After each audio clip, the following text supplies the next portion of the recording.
Well, I'm glad that you said that because you actually have musical background and you're a musician, whereas I'm just a groupie. I just like music. I don't know anything about it. So, good morning and welcome to Voices in the Valley, where we celebrate the creative spirit and nurture the art of storytelling. My name's Steph, and I'm delighted to have Jeff Brandt from Storyboard Films here today, an award-winning documentary filmmaking company, I might add. We are really privileged to have Blue Hazard here, and in a moment I'm going to introduce them. We are fortunate that all 5 musicians from the band are here, which is going to be a little chaotic for radio listeners out there when we get to the interview because you're not going to have any idea who's talking. But if you guys could each tell me your name and the instrument that you play, here it is, the members of Blue Hazard. My name is Luke Gruber, and I play mandolin and sing as well. My name is Uriah Nibby, and I play the banjo. I'm Dale Gruber, and I play the fiddle. I'm Hannah Johnson, and I play the guitar. And I'm Clara, and I play the big old bass. The big old bass, and it is bigger than you. Yes. Well, it's great to have all of you guys here. I have to say, I am so interested in knowing how. I went onto your website, bluehazardband.com, and I read the story about how when 2 young boys were, 9 years old or something like that, their dad gave them instruments, and from there you ended up with a song on MTV. So how in the world does that work? Because I really want to know.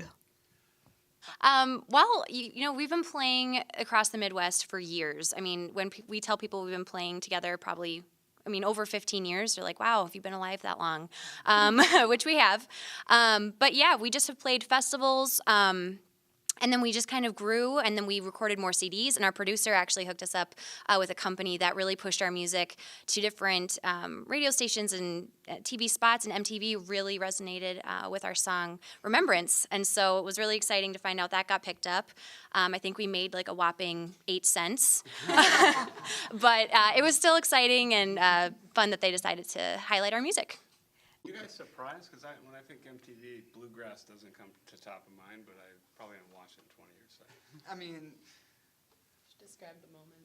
Yeah, we were very surprised, and part of it, we sell it. It's not as glamorous as what it's. When you think MTV, you think music video. We're background music on a about a 30-second clip.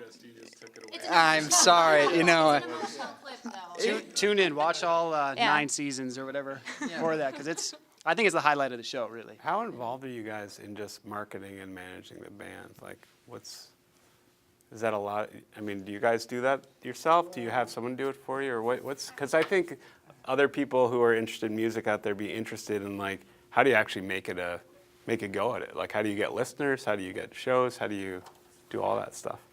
Yeah, honestly, kind of like Clara said, I think we've been playing so long that we weren't really shouting it from the rooftops for a long time. And then, we really just came together as a band, and our following has grown, which, I don't know that we were ever really aiming to get, all these CDs and get the publicity that we're getting. But it has grown over the years, and I think after you've been doing it for so long, people just kind of gravitate towards you if they can really relate to your music. And I also think we kind of inherited the music from our parents.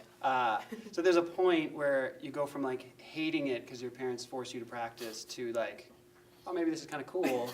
Maybe I should tell somebody, and maybe we could play somewhere besides just my parents' living room, and so I think that kind of happened, maybe at the end of high school, where we kind of realized, hey, we want to do this, and at that time, you have different bands you love, and you try to go to the venues that they play, and you try to get to know as many people as you can in those areas. That sounds really fun. So tell me about your 4th album. It's an album of original music. You all took turns writing songs, or there's a songwriter here, or? Well, it's 10 songs, and 9 of them we have written. So Clara wrote one. We all wrote a few. And then the 10th song is actually our Uncle Pete. Pete grew up in Melrose. He wrote this song in the 70s, I think. And we just loved it. So we found it on a vinyl record, and we wanted to add it to the song, to the album. But I think this album really is maybe the every album you progress, every album you make, every piece of art you make, you're expressing yourself maybe in a different way or clearer. And this album, I think, is really our kind of brand of like, this is really who we are. It's not really who our parents kind of raised us to be. It's not really who, you know, we're not adventuring too far. We're just being who we, the collective, create naturally. What do you think the change is? Because that sounds like a pretty big shift, right? So what do you think is different or what's changed?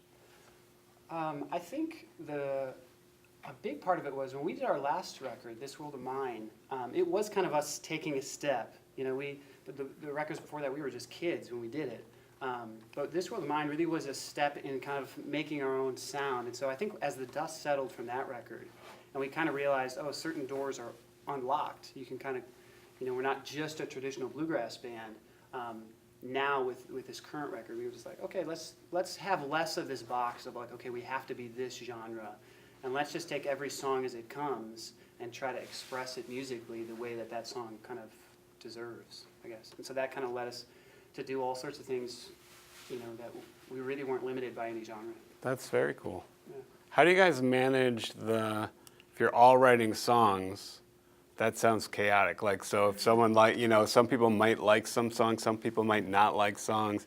Like, how do you guys manage the democracy of the songwriting and like when something is a go or it's not? Yeah, I think because I think that is a tough thing. And when we first made this record, we didn't want to have like, hey, we'll just divide up and everyone can have their songs on here. We honestly said, you know, we're gonna. Everyone bring all the songs you've written to the table, and we're gonna put it through the gauntlet, which is us five, and we want the best songs to do it. If all the songs would have came through Uriah, we would have picked them. But ironically, it kind of shifted, and there were needs that I think all of us are specialists or do things better than each other in certain areas of songwriting. That's very cool. That's like what you said is really important. The fact that you have 5 different perspectives and 5 different personalities, and if you can tap into each of those, it's just such a broader spectrum of things you can do. Yeah, for sure. So Sideshow, that's the name of your 4th album. When is it coming out? That is a good question. You know, right now we're finalizing everything. It still has to go to print, but we're hoping, I think we're shooting for May or June at the absolute latest. So we're trying to get out there. We're going to be planning a CD release concert and really promoting it as much as we can. So we're really excited. Will you tell us when the CD release concert is so we can go? Yes. And then we can let everybody else know to We go? would love that. All right, we'll do that. Don't have And to push our arm too hard. well, absolutely. Well, we're going to have to end soon here with our first segment of the show. But fortunately, we get to have you continue into the second half of our show with student host Will and play some of your music. But I always get a little jealous that Will gets all the music playing during his segment of the show. So would you appease me and my green monster jealousy and play your favorite song from your new album? Or a song from your new album. Yeah, because they're all wonderful. There is no favorite. That would be wonderful. Thank you.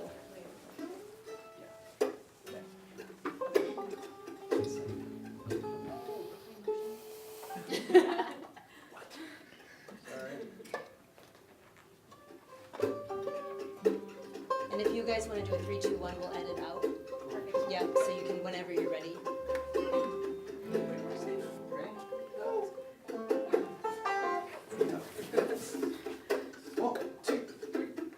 I've been afraid to stay the same, that I'll never change, just waste time.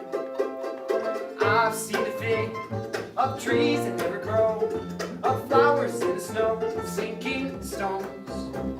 Don't let your dream die quickly, you're too young for that. It's an old timeless melody, but you can't bring it back. It's your only part left of me. The only part that you have.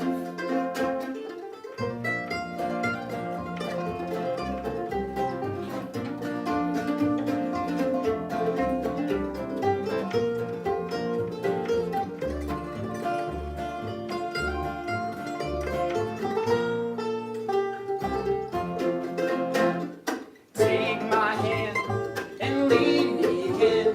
Please be the only friend who won't let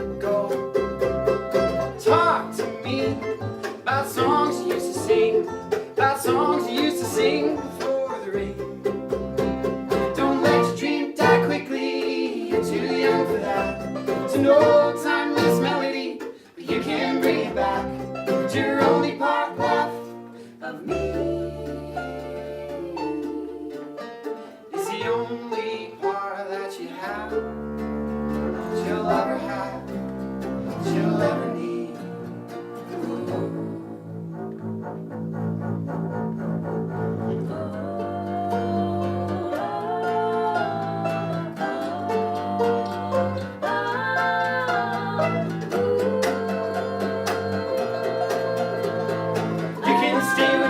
Promise I will never leave. Don't let your dream die quickly. You're too young for that. It's an old timeless melody, but you can bring it back to your